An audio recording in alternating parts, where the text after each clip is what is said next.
My name is Jack Miller, a coder who burned himself out before 30. When I woke up this morning, I realized my reality had shifted. I had become the live-in trophy husband of a wealthy heiress. My goal was simple: quiet quitting on life, coasting, and living off my wife's fortune. But when my Ice Queen CEO wife handed me the divorce papers, I froze. Because, apparently, she can hear my thoughts. Divorce. Yes, absolutely divorce. $20 million in alimony? I won't have to lift a finger for the rest of my life. Her hand, holding the pen, suddenly stopped. It seemed this easy life wasn't going to go as planned. I woke up on a leather sofa large enough to sleep 5 people. Memories that weren't mine flooded my brain like a decompressed zip file, splitting my head open. The overworked programmer was gone, reborn as the useless son-in-law of the prestigious Vance family. A complete waste of space. Married for 3 years, and my only contribution was converting oxygen into carbon dioxide. Sign it. A cold female voice cut through the air, void of emotion. I looked up to see my wife, Victoria Vance. She was impeccable in a bespoke white suit, her hair pinned up to reveal a swan-like neck. Her face was flawless, but her expression was colder than a Chicago winter. She slid a document toward me. Divorce settlement agreement. My heart didn't break, it soared. Sign. I have to sign this immediately. Oh my God, $20 million. And a penthouse in Manhattan. What kind of heavenly breakup fee is this? With this cash, I can coast until I die. Who wants to be a trophy husband anyway? I fought the urge to grin like a maniac, forcing a mask of deep sorrow onto my face as I picked up the pen. Hurry, hurry, before she changes her mind. I've never seen this many zeros. Victoria Vance, you are as generous as you are beautiful. I was about to scribble my signature with a flourish when Victoria, who was holding her own fountain pen ready to sign, froze in midair. Her eyes, usually calm as a frozen lake, rippled with confusion as she stared at me. Huh? Why did she stop? Does she think she offered too much? Don't do this to me, lady. I'll take 10 million. Hell, I'm negotiable. I'll take 5. My inner voice was screaming. Victoria's brow furrowed ever so slightly. She heard again. The voice was clear in her mind. It was Jack's voice. She thought she was hallucinating from stress, but the sound was terrifyingly real. Victoria parted her lips to ask, but stopped. It was absurd. If she asked him if he was speaking in his head, he'd think she was insane. Why is she staring at me? Just sign the paper. Is she gonna miss me? Impossible. In 3 years, we haven't spoken 100 sentences to each other or even held hands. She's a workaholic robot. Her brain is just KPIs and spreadsheets. Oh, I get it. It must be that new smart grid project her company is launching. I saw the files yesterday. That thing is a money pit. The data modeling is fundamentally flawed. The maintenance costs alone will drag the company into bankruptcy. TSK. Poor woman. So beautiful, but not too bright. Victoria's knuckles turned white as she gripped her pen. The smart grid project was her baby. She had fought the board to invest $500 million into it. The data modeling? Fundamentally flawed. The thought exploded in her mind like a thunderclap. She stared intensely at Jack. He still looked like the submissive, harmless loser she knew, his eyes filled with a perfectly faked sadness. But the voice in her head sounded like a senior strategic analyst, cutting straight to the bone. We'll discuss the divorce later. Victoria abruptly snatched the papers back and stood up. Her voice was still cold, but there was a trace of urgency. Don't leave the house today. With that, she turned on her heels and walked out of the villa, leaving me stunned, my pen hovering over empty space. No divorce. My 20 million. My penthouse. My life of leisure. Victoria Vance. You can't do this to me. You promise breaker. I roared in silent despair. Victoria, already at the door, paused for a split second as if her back had stiffened, then walked away even faster. Vance Global Headquarters, top-floor conference room. The atmosphere was heavy, like the air before a tornado. Victoria sat at the head of the table, her face like ice. Regarding the smart grid project, I am announcing an immediate suspension. The room erupted. What? A man with sharp features that resembled Victoria's, but with a far more arrogant air, shot up from his chair. This was Caleb Vance, her cousin and the company's vice president, who had always viewed Victoria as a rival. Victoria, are you joking? We've been prepping this for 6 months. We're about to sign the contracts, and you want to suspend it. The project lead, Manager Lewis, also panicked, sweating profusely. Ms. Vance, our data models have been run countless times. They are foolproof. This is our core growth engine for the next decade. Victoria's gaze swept over the room and landed on Manager Lewis. Foolproof. She remembered Jack's inner voice. The data modeling is fundamentally flawed. She spoke calmly. Manager Lewis, let me ask you, did your model account for the actual load-bearing capacity of the city's aging infrastructure, combined with the probability of extreme weather events over the next 5 years? Lewis froze. Well, Ms. Vance, those are low-probability events. They shouldn't impact the overall model. Shouldn't impact? Victoria's voice dropped a few degrees. If they happen, the grid fails, the system crashes, and our investment evaporates instantly. You called it a minor impact. The conference room went dead silent. These questions were too specific, too technical. No one had considered them. Caleb's face turned an ugly shade of red. Victoria, where are you hearing this alarmist garbage? You just don't want the project I'm overseeing to succeed. Victoria ignored him and issued a direct order.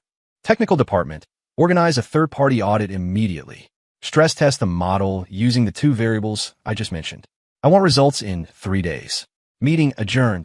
She didn't give anyone a chance to argue, standing up and leaving the room. She left behind a room full of stunned executives. Caleb slammed his fist on the table, muttering, "She's crazy. The woman has absolutely lost her mind." He couldn't understand why the decisive Victoria Vance would halt a $500 million project over 2 random variables. Meanwhile, driving back to the villa, Victoria's heart was racing.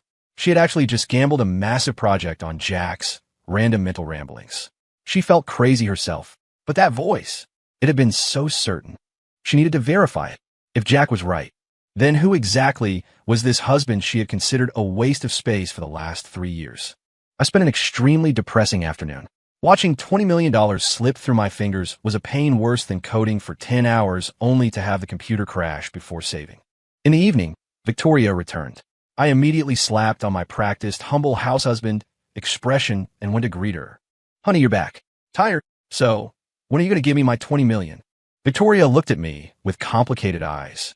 She kicked off her heels, slipped into house slippers, and walked straight to the dining room. I followed. The table was set with 4 dishes and a soup. My eyes lit up. Braised ribs, cola wings, sweet and sour pork. All my favorites. Whoa, did the sun rise in the west. Married 3 years, and this is the first time she's had the chef make what I like. Usually it's just rabbit food. Salad, salad, and more salad. Is she feeling guilty about not divorcing me? So she's compensating me with food? Fine. The 20 million is gone. I might as well eat a few ribs to recover from the trauma. I picked up my chopsticks and shamelessly grabbed the biggest rib. Victoria sat opposite me, not eating, just watching me quietly. "Is it good?" she asked suddenly. Delicious. I answered with a full mouth. Duh. How could not be good? This is the severance pay for my lost lazy life.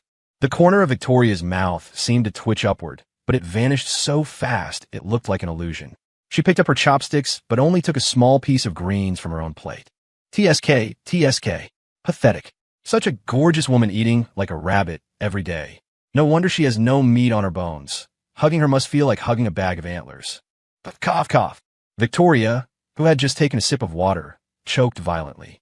A flush of unnatural red spread across her usually pale cheeks. I was startled and quickly pulled out a tissue. "Honey, are you okay? How do you choke on water?" She's a grown woman, honestly. Victoria didn't take my tissue. She grabbed one herself, wiped her mouth, and glared at me viciously. The look was 30% shame, 70% anger. I was baffled. What did I do? I show concern and get glared at? Women. Unsolvable puzzles. Forget it. If I can't understand her, I won't try. Eating is more important. I buried my head and continued my battle with the ribs. Victoria watched me wolf down the food. The phrase, "hugging her must feel like hugging a bag of antlers," echoing in her mind. Her face burned again. This Jack, what kind of garbage is floating around in his brain? She took a deep breath, forcing herself to calm down. "Jack." "Yeah." I looked up, a chicken wing still in my mouth. "Tomorrow, accompany me to the estate." "Oh, okay." I nodded without thinking. The estate? All right, it's her mom's birthday. Great. Time to go back and get roasted by those relatives again. The Vance family face is lost because of you, a grown man living off his wife. I've heard it so many times my ears are calloused. Whatever. As long as there's food, let them talk. It's not like I'll lose a limb. I just hope the food at the old ladies' banquet is decent. Victoria, listening to my thoughts, tightened her grip on her chopsticks. Her eyes went cold. Not at me, but at the relatives she hadn't even seen yet. the ones I had already roasted in my head. The Vance estate in Greenwich was ablaze with lights and crowded with guests. I trailed behind Victoria like an unwanted accessory. As soon as we entered, Victoria's mother, Eleanor Vance, approached. When she saw me, her smile dimmed by 3 shades. "Victoria, you're back. And this is," she asked deliberately. "Mom, this is my husband, Jack." Victoria's tone was flat. "Oh, right. I forgot." Eleanor dramatically patted her forehead, then grabbed Victoria's hand, leaving me hanging. She said in a loud, snide voice, "Victoria, I don't mean to nag, but look at the girlfriend Caleb brought back. She's the heiress to the Sterling Corporation. And you? Why are you still dragging this dead weight around? The Vance family reputation is being ruined by him." I stood there, staring at my shoes, practicing Zen. Here we go. The classic opening lines. Same script every year. Can't they get some new material? Sterling Corporation heiress? Isn't Sterling Corp about to go belly up? Caleb is dating her for poverty alleviation? Hilarious. Victoria's body suddenly stiffened. Sterling Corporation. Going bankrupt? She looked toward her cousin Caleb, who was being treated like a star nearby, and the arrogant Miss Sterling beside him. Her gaze turned contemplative. At that moment, Caleb spotted us and walked over with his girlfriend on his arm. "Well, if it isn't my freeloading brother-in-law. Here to mooch free food and drink again." Caleb's tone was dripping with disdain. Miss Sterling looked me up and down, curling her lip in disgust. The surrounding relatives burst into laughter. I maintained an awkward but polite smile. Yes, I am here for the free food. You are absolutely right, Caleb. But that woman you're hugging, her dad is going to jump off a building this afternoon. You're laughing now? That's some serious optimism." Victoria's pupils contracted sharply. She was about to retort when her phone buzzed in her pocket. It was a message from her assistant. "Ms. Vance, breaking news. Sterling Corporation's capital chain has snapped. Chairman Sterling left a suicide note and is missing. Police suspect he jumped." Victoria looked at the message, then at the smug Caleb and the haughty Miss Sterling, and finally, her gaze landed on me. My face still held that harmless, dopey smile. But in her mind, my gloating internal commentary was ringing loud and clear. For the first time, she felt a chill. This man, how'd he know? "Caleb," Victoria spoke suddenly, her voice sharp as glass. "What is it, dear cousin? Watch your mouth." Victoria looked at him, articulating every word. "And watch your girlfriend. Make sure her father doesn't jump off a building without anyone knowing." Boom! Caleb and Miss Sterling's faces turned white as sheets. The surrounding relatives froze, confused by Victoria's sudden viciousness. Just then, Miss Sterling's phone began to ring frantically. She answered it with trembling hands, listened for 2 seconds, and dropped the phone. It hit the floor with a crack as she collapsed. My dad, he... The room went dead silent. Everyone's eyes converged on Victoria, filled with shock and confusion. But Victoria just grabbed my hand and turned around. "The food here isn't to my taste." She dropped that cold line and walked out. I was dragged along, completely confused. "Not to your taste? They haven't even served the entrees yet. My lobster, my king crab. What is wrong with this woman? Why leave a perfectly good banquet? And wait, did she just hold my hand?" I looked down at our joined hands. Her hand was cool and soft. My heart skipped a beat for no reason. The ride home was silent. I stole a glance at Victoria. Her profile flickered in and out of the shadows of the streetlights, as cold as ever. But I felt something had changed. That slap in the face back there was bizarre, but incredibly precise. Caleb looked like he swallowed a fly. Ha, that was satisfying. But how did Victoria know the Sterling family was in trouble? Is she a time traveler like me? No, she looked too shocked. Whatever. Too much thinking. As long as I get fed, let the sky fall. It has nothing to do with me. I leaned back in the seat comfortably, letting my mind wander. Back home, Victoria didn't go straight to her study as usual. Instead, she sat on the living room sofa and turned on the financial news. I had nothing to do, so I picked up a newspaper and pretended to read. In the creases of the paper was a land auction notice. A plot in the east side, designated as an industrial wasteland due to zoning issues, had a pitifully low starting price. I glanced at it, and memories from my previous life's news cycle popped into my head. That east side lot. Right now, even stray dogs don't want it. But who would guess that in a month, the city will announce the new future tech park and a subway line right there? That land is going to be a gold mine. The price will flip 20 times over. Man, if I had money, I'd buy it now, do nothing, and just wait to cash out. That is the true definition of lying flat. Too bad my 20 million flew away. I was filled with resentment over my lost alimony. Sitting opposite me, Victoria leaned forward slightly. She appeared to be watching TV, but her ears were pricked up. East Side? Tech Park?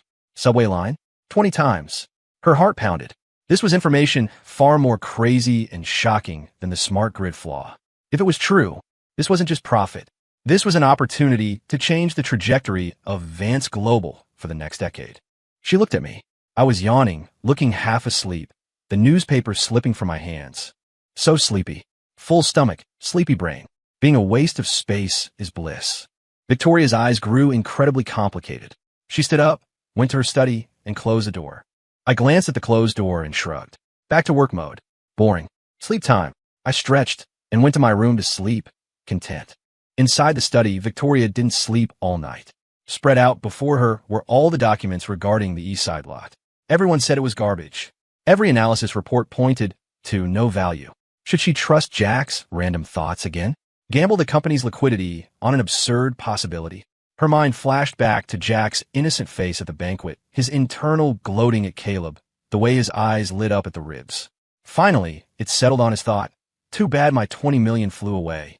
Victoria took a deep breath and picked up the phone. Attorney Zhang, prepare the paperwork. Tomorrow's auction for the East Side lot. Vance Global is buying it. The next day, Vance Global exploded with the news. Did you hear? The CEO has lost it. She used almost all the company's liquid capital to buy that wasteland in the East Side. For real? Isn't that industrial wasteland? What's she gonna do, grow radioactive mushrooms? It's over. Vance Global is finished. I knew letting a woman run the show was a mistake. In his office, Caleb was laughing so hard he could barely breathe. Ha ha ha. Victoria, you are digging your own grave. I can't wait to see how you plug a billion-dollar hole with a pile of dirt. He immediately rallied all the dissatisfied board members, preparing to launch an impeachment to kick her out of the company the moment the auction payment came due and the company stalled. The entire corporation was teetering, and the instigator of all this, me, Jack Miller, knew absolutely nothing about it. I was lying by the villa's pool, drinking an ice-cold cola, soaking up the sun. Victoria has been leaving early and coming home late these past 2 days. I don't know what she's doing. Perfect. No one to bother me. This is the life. The life of the rich. Simple, unadorned, and boring. He rolled over comfortably. When Victoria came home, she looked pale, but her eyes were unusually determined. I saw her and immediately sat up from the lounge chair. Honey, you worked hard. Hurry up, finish your business, and sign my divorce papers. Hearing my thoughts, Victoria paused. She felt a mix of annoyance and amusement. This man, his brain really contains nothing but lying flat and divorce. She ignored me and walked past. I watched her back and pouted. TCH, ignored again. Fine. She bought the land, so she must be stressed out of her mind right now. When she goes bankrupt, maybe she'll divorce me proactively. Is this a strategic victory for me? I gave myself a mental thumbs up. Victoria, who had reached the door, almost stumbled. She gripped the doorframe and glared back at me. She had bet the company's future on his random thoughts, bearing the weight of the world on her shoulders. And this man was at home, hoping she'd go bankrupt, just so he could go be lazy. Victoria felt a tightness in her chest. She swore, once this was over, she was going to educate this ungrateful man. Thoroughly. The next 2 weeks were pure bliss for me. Victoria was invisible, and the company was in chaos. Caleb had the board ready to strike. The whole business world was waiting for Victoria Vance to become a laughingstock. I slept until noon, ate, gamed, and swam. It's been 2 weeks. Why hasn't she gone bankrupt yet? So inefficient. I mumbled to myself while gaming. Then, one day, breaking news blasted across every channel, detonating the city. City Hall press conference. To drive high-tech development, the city has decided to establish the future tech park in the East Side. Construction of Subway Line 17 will begin immediately, with the terminal station located at the park center. On the screen, the mayor pointed to a spot on the map.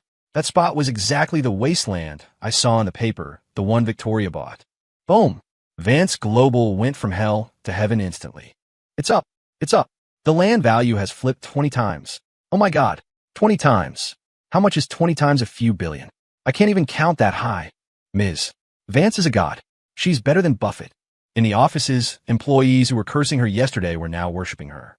In the VP office, Caleb watched the news, the blood draining from his face until he spat out a mouthful of coffee onto his monitor.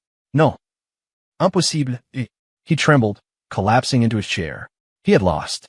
Completely. And I, watching TV in the living room, froze with a chip halfway to my mouth. Holy shit, it really happened. I just thought about it randomly. How did it come true? Victoria. She, she actually bought it. I was dumbfounded. An absurd thought bubbled up from the bottom of my heart. Can she hear what I'm thinking? No, no, no. Impossible. That's sci-fi stuff. It has to be a coincidence, right? Definitely a coincidence. I tried desperately to convince myself. Just then, the villa door opened. Victoria was back. She stood in the entryway, looking at me with a faint, relieved smile. That smile was like the warmest winter sun, piercing straight into my chest. Jack, she said, her voice holding a gentleness she didn't even realize. We made money. I looked at her, mouth open, unable to speak. She smiled at me. Oh no, I think I might be catching feelings. The miraculous turnaround of the East Side lot pushed Victoria's status in the Vance family to an untouchable peak. The Vance estate hosted another family council. This time, Victoria sat at the head of the table. Caleb stood in the corner like a beaten dog, afraid to lift his head. The relatives who had mocked her were now piling on the flattery. Victoria is truly the genius of the family. Yes, that vision, that courage. We old folks can't compare.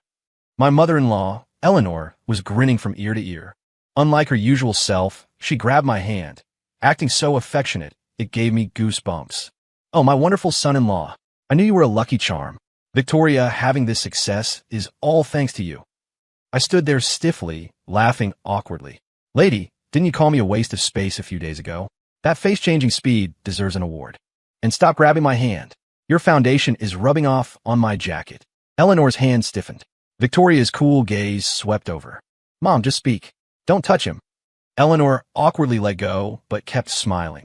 Jack, look, you and Victoria have been married 3 years. Isn't it time to consider adding an heir to the Vance family? I nearly choked on my own spit. Kids? Are you kidding? I haven't even held her hand properly. Besides, my life goal is to do nothing, not raise a kid. Parenting is harder than writing code.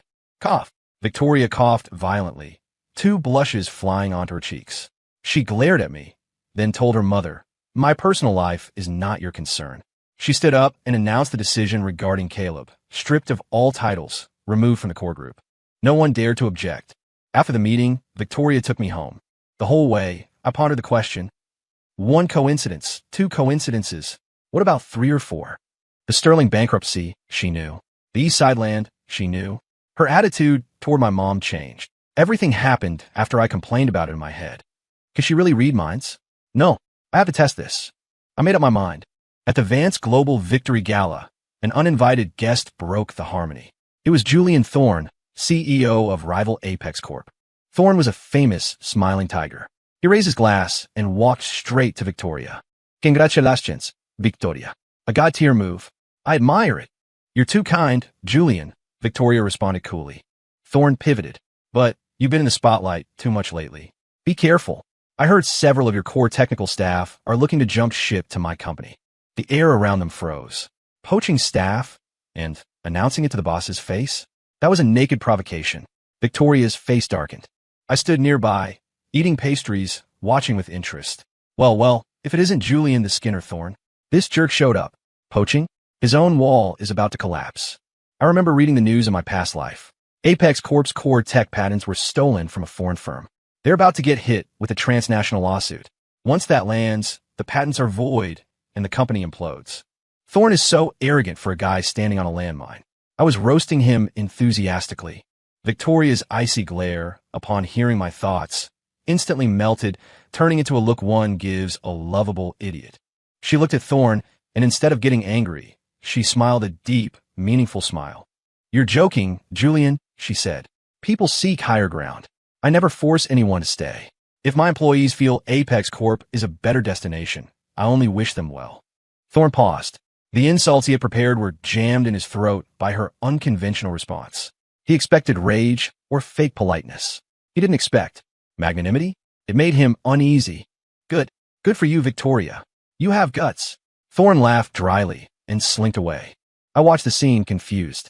Why is Victoria acting so weird today? Someone slaps her face and she doesn't get mad? That's not like her. Did my lying flat spirit infect her? Victoria ignored the shocked looks around her. She walked up to me, took a bite of the tiramisu on my plate, and looked at me. Jack, huh? Tell me, should I give those employees who want to leave a long vacation? Let them go to Apex Corp and inspect the place. Her eyes were sparkling like a night sky full of stars. My heart sped up. She's discussing business with me. And wait, how did she know people were jumping ship? And that it was to Apex? My suspicion grew heavier. Things played out exactly as I remembered. Victoria actually gave the restless tech leads a long vacation. Overjoyed, thinking Victoria had capitulated, they ran to interview at Apex Corp. Julian Thorne thought he had one.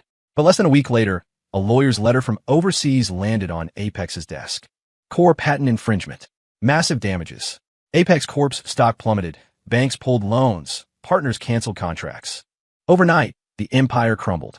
The tech leads who had interviewed they were terrified.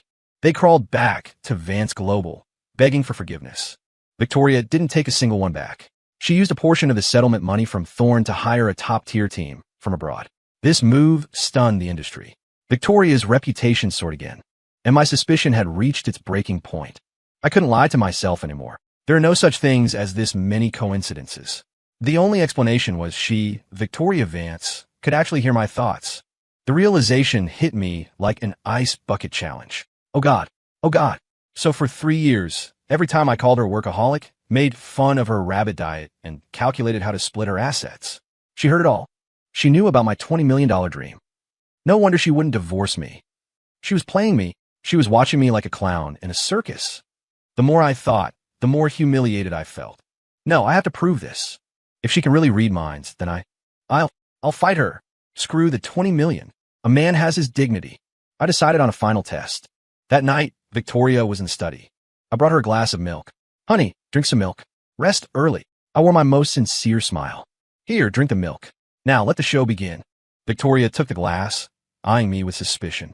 Why is he so attentive today? Something's off. She thought it, but I couldn't hear her. I stood by the desk, staring at her intensely. Victoria shifted uncomfortably. Something else. Nothing. Just looking at you, I said lovingly. Internally, I initiated the plan. Test 1. Issue a simple, clear command. Victoria, if you can hear me, touch your right ear with your left hand. Stay out of here. Victoria, about to drink, heard the voice and her hand jerked, almost spilling the milk. Panic flashed across her face, but she composed herself. She didn't move. No reaction. Maybe the command was too complex. True. She's a busy CEO. She doesn't have time for Simon Says. Switch it up. Test 2. Trigger a subconscious reflex. Man, the font on that file is so small, it makes my eyes hurt just looking at it. I projected the thought. Almost instantly, Victoria rubbed her eyes and frowned. My heart pounded. Hit, but not enough. What if that was a coincidence? Test 3. The ultimate shame challenge. I took a deep breath and brewed a catastrophic idea. Victoria Vance. You are an ice queen, but you are undeniably beautiful. I just wonder, being so cold, do you know any kid songs? If you can hear me, sing Baby Shark. I'll believe you can read minds if you do. Come on, let's hear it. Baby Shark, do-do-do-do. I screamed the lyrics in my head. Victoria's face went from white to red, then purple, and finally settled on iron gray. The glass in her hand creaked as if it were about to shatter. She looked up, flames of rage dancing in her beautiful eyes, glaring at me as if she wanted to eat me alive. I got goosebumps. No. No way. Is she going to do it? Wait, looking at that face, she's going to kill me. I took a step back instinctively. The study fell into a deathly silence. We stared at each other, one terrified, one furious. Jack, Miller. Victoria squeezed my name through clenched teeth. She stood up abruptly, her aura so crushing I could barely breathe. I swallowed hard, sensing impending doom. It's over. I pushed too hard. She's going to silence the witness. Why did I have to ask for Baby Shark? Why couldn't I just ask, can you hear me? I am a genius. I wanted to cry. Victoria walked toward me, her heels clicking on the floor like a countdown timer. She stopped right in front of me. We were so close I could smell her perfume. Ew. She raised a hand, pointing at my nose, trembling with rage. What the hell is going on in that brain of yours all day long? I looked at her flustered, angry, yet somehow shy expression.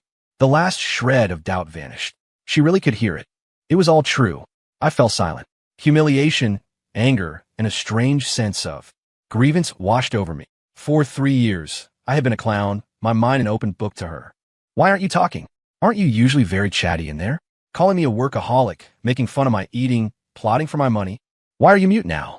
I looked up in her eyes and smiled self-deprecatingly. Since you know everything, why ask? My voice was raspy. Yeah, I wanted to lie flat. I want to be a trophy husband. I want to take your money and run. In your eyes, I'm just a complete waste, a joke, right? Victoria looked at the loneliness in my eyes, and her chest tightened. The monstrous anger she felt suddenly dissipated. She remembered the last few months, how she relied on his random thoughts to solve crises and create miracles. She remembered how he shielded her from the relatives at the banquet, even while mentally roasting them. She remembered him calling Thorn the Skinner. He said he wanted to do nothing, but every one of his random thoughts had cleared the thorns from her path. No.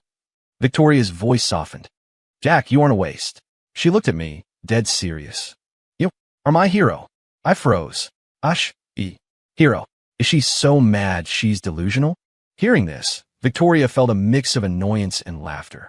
She reached out, grabbed my collar, and yanked me down. Then, to my shock, she stood on her tiptoes and kissed me. Her lips were soft and cool. My brain went blank. She kissed me. This wasn't included in the $20 million package. Victoria's cheeks were flushed. She let go but kept her grip on my collar, staring into my eyes with unquestionable dominance. From now on, you're not allowed to think about the money, and you're not allowed to think about divorce, because you and that brain of yours belong to me. Story complete.